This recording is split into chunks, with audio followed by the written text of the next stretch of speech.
Malli success you के इस platform पे आप सभी लोगों का मैं तहे दिल से स्वागत करता हूँ।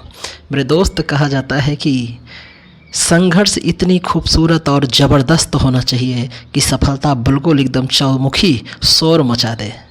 बिल्कुल लड़िए खूब तेज़ी से, जितने ऊंचे सपने देखिए उतनी ही ज़्यादा मेहनत कीजिए, लगे रहिए और एक दिन आपका लक्ष्य पूरा होगा। जी हाँ दोस्तों, आज की चर्चाओं में हम लोग स्वास्थ्य एवं वैज्ञानिक गतिविधियों से संबंधित खबरों को जानेंगे।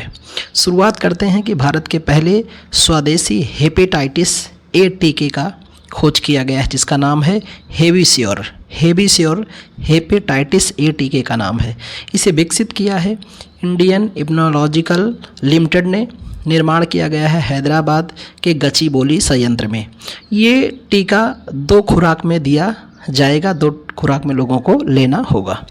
बात करते हैं हम लोग तपेदिक यानी टीबी की। वैश्विक तपेदिक रिपोर्ट 2023 जारी किया है WHO वर्ल्ड हेल्थ ऑर्गेनाइजेशन।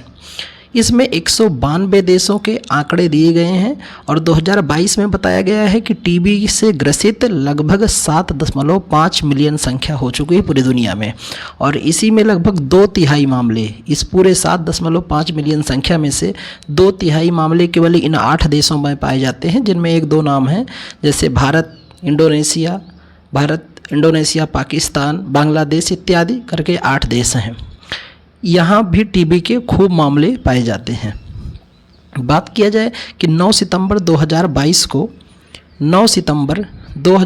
को राष्ट्रपति द्रौपदी मुर्मू ने प्रधानमंत्री टीबी मुक्त अभियान शुरू किया है। भारत सरकार ने 2025 तक टीबी उन्मूलन का लक्ष्य रखा है। जी हाँ दोस्तों, ये मोस्ट इम्पॉर्टेंट है कि टीबी उन्मूलन का लक्ष्य कब रखा गया है? 2025। पर दुनिया में यानी वैश्विक रूप से टीबी उन्मूलन का लक्ष्य क्या है? 2030 है। निक्षय का तात्पर्य क्या है? टीबी को समाप्त करना, ये निक्षय का तात्पर्य है।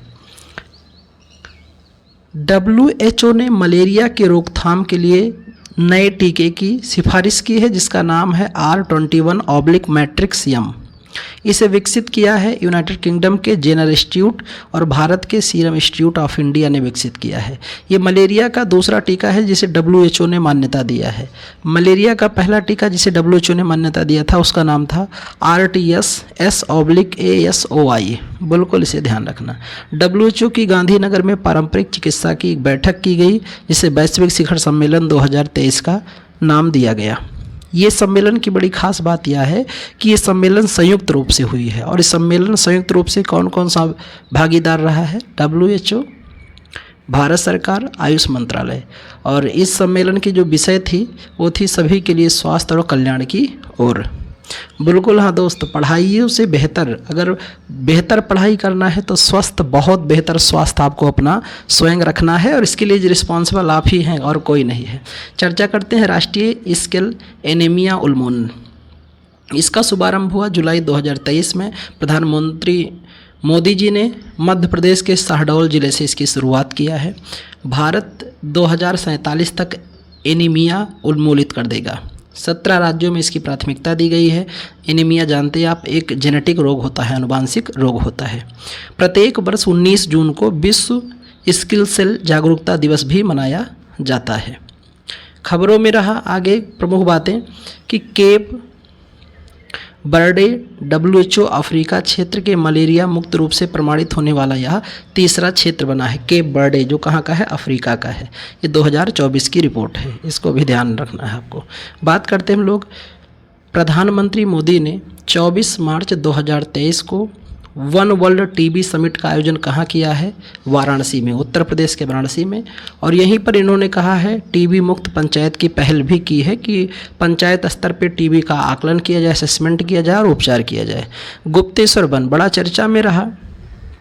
गुप्तेश्वर वन क्यों चर्चा में रहा? क्योंकि बताया जाता है गुप्तेश्वर वन जो खोजा गया कहाँ? ओडिशा सरकार ने 2024 में इसे जैव विविधता विरासत स्थल के रूप में घोषित किया गया है गुप्तेश्वर वन को।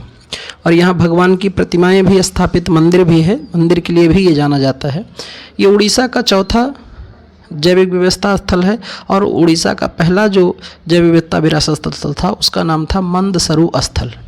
भारत में कुल जैव विविधता विरासत स्थलों की संख्या 45 हो चुकी है। और भारत का पहला जैव विविधता विरासत स्थल कौन है? नल्लूर टैमीरेंड ग्रोव, जो बेंगलुरु है। कहाँ पर स्थित है? बेंगलुरु में।